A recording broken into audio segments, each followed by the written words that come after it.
Hello there, my name is Stephanie Rojo, and I'm an associate attorney at Stone Law Offices in Northwest Las Vegas, and we're here for your 5 at 5. At Stone Law Offices, I practice in a couple of different areas. I focus on estate planning, and then I also focus on estate administration. Estate administration encompasses trust administration as well as probates. And what I'd like to focus on today is the top couple of reasons or top few reasons I see probates come in the door, or I see probates that need to be initiated. Now, this could be different from firm to firm. This is just my experience over the last several years working in probate. So take that as you will. The first issue that comes through the door that will inevitably lead to a probate is not having estate planning documents or doing your estate planning documents yourself and not meeting the requirements of a proper estate plan. The second is outdated assets. Owning assets in your individual name, or the decedent owns assets in their individual name, and there's no contingency plan. There's no beneficiary appointed, there's no joint owner, the account was never retitled into the trust. And the third big issue that leads to a probate is having a safe deposit box. So those three things, now having an estate plan, having outdated assets, and then also having a safe deposit box could all potentially lead to having a probate initiated. And in a previous recording, I talked to you about probate and what that is. It's a place and it's a process. It takes time, it's public, it can be very costly. So most people want to try to avoid that if at all possible. So what are some strategies that you can utilize in order to avoid those types of probate scenarios? Well, the first one is really straightforward. It takes a little effort on your part, but it can be quite simple to implement, and that is establishing a comprehensive estate plan with a professional. So contact an attorney, contact an estate planning attorney, get in the office with them or call them on the phone or have a Zoom call so you can discuss what your family situation is, what your wishes are for your assets, and the two of you can strategize what that plan for you would look like, whether it is a will package or whether it is a trust that's set up to own your assets.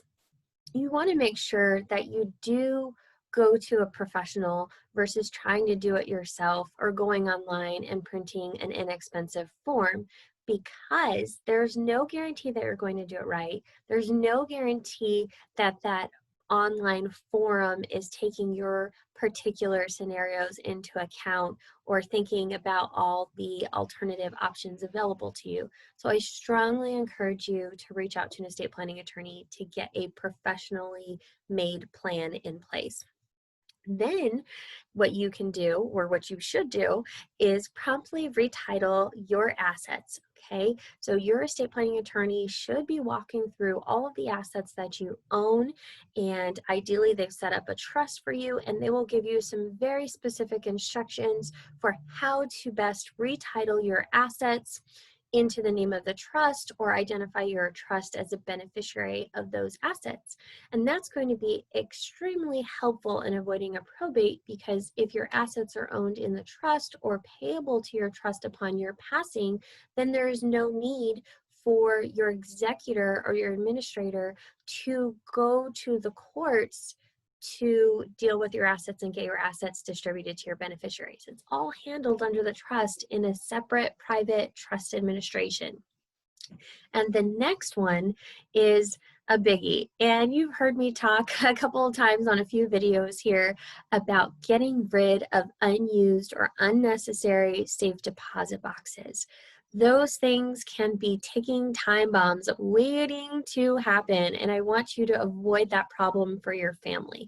If your safe deposit box, if you have a safe deposit box and you have nothing inside of it, or you have your old baseball card collection that probably isn't worth a whole lot, or you just have mementos or papers in there, I would strongly encourage you to think about an alternate way to store those things in your home and close that safe deposit box.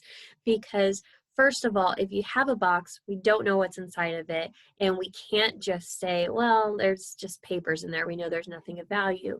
Your executor or your administrator has an obligation to look into that box and figure out what's in there and identify if there's any assets of value. And the only way for them to get access to that safe deposit box is by court order if they're not already a co-owner on that box with you.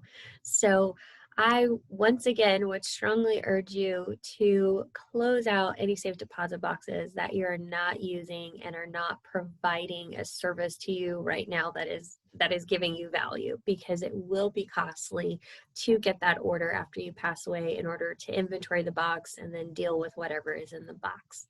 So we talked about a couple of things. This was really quick, but not having an estate plan, having outdated assets, having a safe deposit box, those are all recipes for a probate situation when you pass away.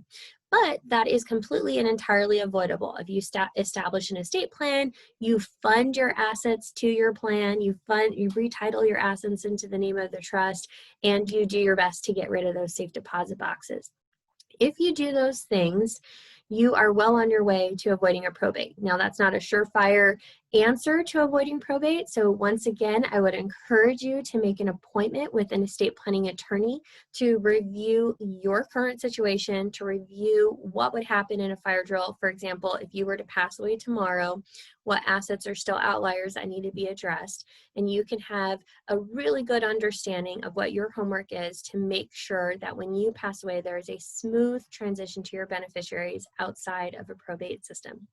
If you have any additional questions about estate planning, avoiding a probate, or even probate itself, you are more than welcome to give me a call. Again, my name is Stephanie Rojo, and my number is 702-998-0444.